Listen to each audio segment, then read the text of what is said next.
اے ایمان والو، تم پر روزے رکھنا فرض کیا گیا جس طرح تم سے پہلے لوگوں پر فرض کیے گئے تھے، تاکہ تم تقوی اختیار کرو۔ گنتی کے چند ہی دن ہیں، لیکن تم میں سے جو شخص بیمار ہو یا سفر میں ہو تو وہ اور دنوں میں گنتی کو پورا کر لے، اور اس کی طاقت رکھنے والے فدیہ میں ایک مسکین کو کھانا دیں۔ پھر جو شخص نیکی میں سبقت کرے وہ اسی کے لیے بہتر ہے، لیکن تمہارے حق میں بہتر کام روزے رکھنا ہی ہے اگر تم با علم ہو۔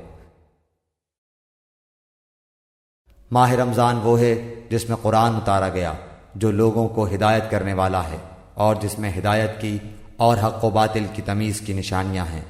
تم میں سے جو شخص اس مہینے کو پائے اسے روزہ رکھنا چاہیے۔ ہاں، جو بیمار ہو یا مسافر ہو اسے دوسرے دنوں میں یہ گنتی پوری کرنی چاہیے۔ اللہ تعالیٰ کا ارادہ تمہارے ساتھ آسانی کا ہے، سختی کا نہیں۔ وہ چاہتا ہے کہ تم گنتی پوری کر لو، اور اللہ تعالیٰ کے دی ہوئی ہدایت پر اس کی بڑائیاں بیان کرو اور اس کا شکر کرو۔ روزے کی راتوں میں اپنی بیویوں سے ملنا تمہارے لیے حلال کیا گیا، وہ تمہارا لباس ہیں اور تم ان کے لباس ہو۔ تمہاری پوشیدہ خیانتوں کا اللہ تعالیٰ کو علم ہے، اس نے تمہاری توبہ قبول فرما کر تم سے درگزر فرما لیا۔ اب تمہیں ان سے مباشرت کی اور اللہ تعالیٰ کی لکھی ہوئی چیز کو تلاش کرنے کی اجازت ہے۔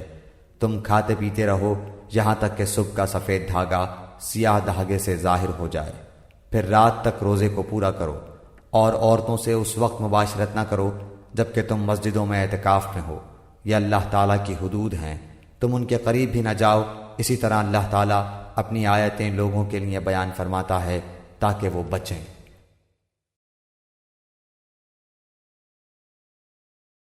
عبداللہ بن مسلمہ قامبی نے بیان کیا، ان سے امام مالک نے، ان سے ابو زناد نے، ان سے اعرج نے اور ان سے ابو ہریرہ رضی اللہ عنہ نے کہ رسول اللہ صلی اللہ علیہ وسلم نے فرمایا، روزہ دوزخ سے بچنے کے لیے ایک ڈھال ہے، اس لیے روزہ دار نہ فحش باتیں کرے اور نہ جہالت کی باتیں، اور اگر کوئی شخص اس سے لڑے یا اسے گالی دے تو اس کا جواب صرف یہ ہونا چاہیے کہ میں روزہ دار ہوں۔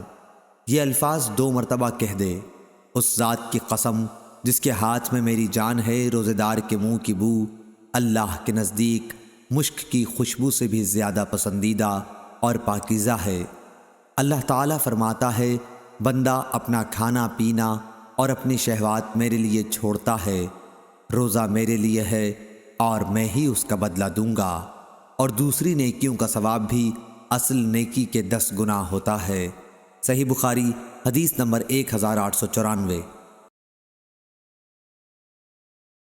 ابن ابی ذئب نے بیان کیا، ان سے سعید مقبری نے، ان سے ان کے والد کیسان نے اور ان سے ابو ہریرہ رضی اللہ عنہ نے کہ رسول کریم صلی اللہ علیہ وسلم نے فرمایا، اگر کوئی شخص جھوٹ بولنا اور دغابازی کرنا روزے رکھ کر بھی نہ چھوڑے تو اللہ تعالیٰ کو اس کی کوئی ضرورت نہیں کہ وہ اپنا کھانا پینا چھوڑ دے۔ صحیح بخاری حدیث نمبر 1903۔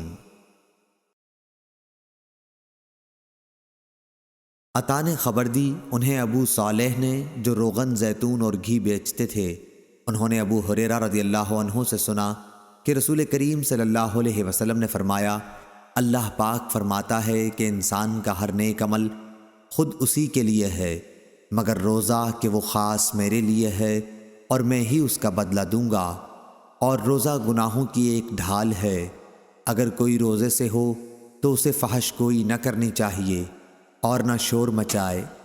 اگر کوئی شخص اس کو گالی دے یا لڑنا چاہے تو اس کا جواب صرف یہ ہو کہ میں ایک روزے دار آدمی ہوں۔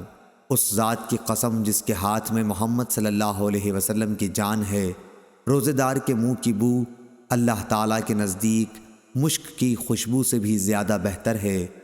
روزے دار کو 2 خوشیاں حاصل ہوں گی، ایک تو جب وہ افطار کرتا ہے تو خوش ہوتا ہے، اور دوسرے جب وہ اپنے رب سے ملاقات کرے گا تو اپنے روزے کا ثواب پا کر خوش ہوگا۔ صحیح بخاری حدیث نمبر 1904۔